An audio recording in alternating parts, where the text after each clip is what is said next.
अभी अभी एक ट्वीट में देख रही थी, 26 मिनट पुराना यह ट्वीट है जयराम रमेश का, जिन्हें अभी अभी जनरल सेक्रेटरी इंचार्ज कम्युनिकेशन का नियुक्त किया गया है कांग्रेस की तरफ से। वो ये लिख रहे हैं कि ये अशोक स्तंभ के शेर में बदलाव को हम सिर्फ और सिर्फ राष्ट्रीय चिन्ह के अपमान के तौर पर देख रहे हैं। अशोक स्तंभ विवाद पर जयराम रमेश ने लिखा है, अशोक स्तंभ के शेर में बदलाव आखिर क्यों किया गया? ये नेशनल सिंबल का, राष्ट्रीय प्रतीक का अपमान है और कुछ भी नहीं है। सारे खास मेहमान हमारे साथ, और इसीलिए प्रेम शुक्ला जी, आपने सुना आलोक जी क्या बात कह रहे थे, और अभी जयराम रमेश का ट्वीट भी आ चुका है। राष्ट्रीय चिन्ह का इसे अपमान बताया जा रहा है। देखिए, ये अनर्गल प्रलाप के अतिरिक्त कुछ नहीं है। जो स्वयं बहुत निष्णात स्थापत्य कला के विद्वान हैं, आदरणीय सुनील देवरे, जिन्होंने ये बनाया है सिंह स्तंभ, उन्होंने जो है स्वयं बताया है कि एकदम हूबहू सारनाथ में जो भगवान बुद्ध के सिंह गर्जना के प्रतीक स्वरूप जो लगा हुआ है सिंह, उसका हूबहू स्वरूप है। चूंकि वो उसकी तुलना में सारनाथ का जो सिंह मुद्रा है उसकी तुलना में ये 3 गुना बड़ा है। 20 फीट इसकी हाइट है, 9,500 ग्राम इसका वजन है, 9,500 किलो का वजन है इसका। इसके कारण, इसकी साइज बड़ी होने के कारण, और चूंकि जो फोटो का कोण है उस स्तंभ के नीचे से फोटो खींचने के कारण वो लग रहा है कि उसकी तुलना में अंतर है।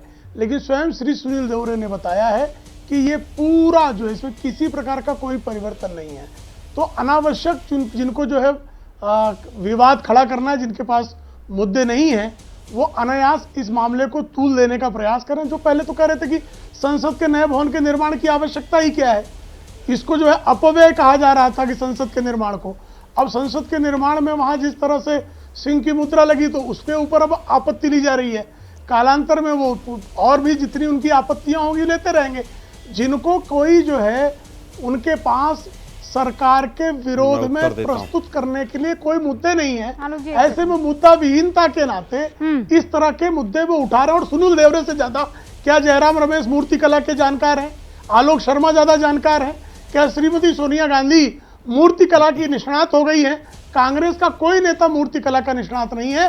स्वयं सुनील देवरे, जो इस मूर्तिकला के बड़े निष्णात हैं, उन्होंने स्पष्ट किया है यह सारनाथ की मूर्ति की ही प्रतिकृति है। रशीद किदवई जो है वो ना की मुद्रा में इस वक्त हमें नजर आ रहे हैं।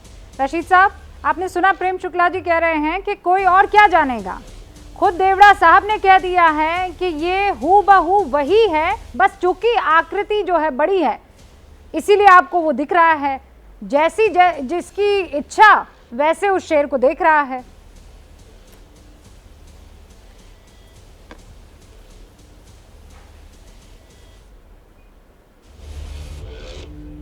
रुबिका, देखिए, जो संसद भवन है या संसद है वो सत्ताधारी पक्ष की ही नहीं होती है, उसमें उसका विपक्ष भी उसका भागीदार होता है। जितने भी सांसद होते हैं या राजनीतिक दल है, उन सब का एक उसके प्रति सम्मान और आस्था का भाव होता है।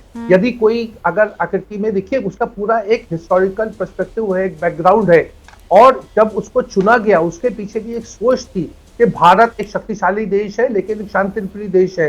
तो मुद्रा का तमाम चीजें जो बातें हैं, पोस्चर की बात है, उसके सबके पीछे एक सिविलाइजेशनल एस्पेक्ट था और सोच समझ के किया गया। अगर प्रेम शुक्ला जी की बात में वजन है तो विपक्ष को बुलाइए, उनसे बातचीत करिए।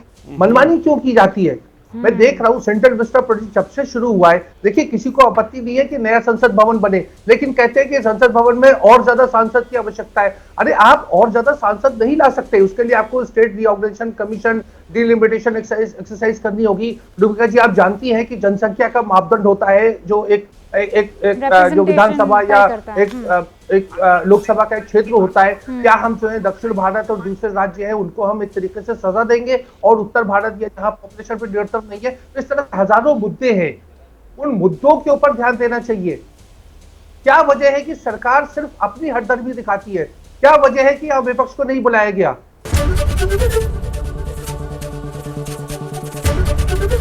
एबीपी न्यूज आपको रखे आगे।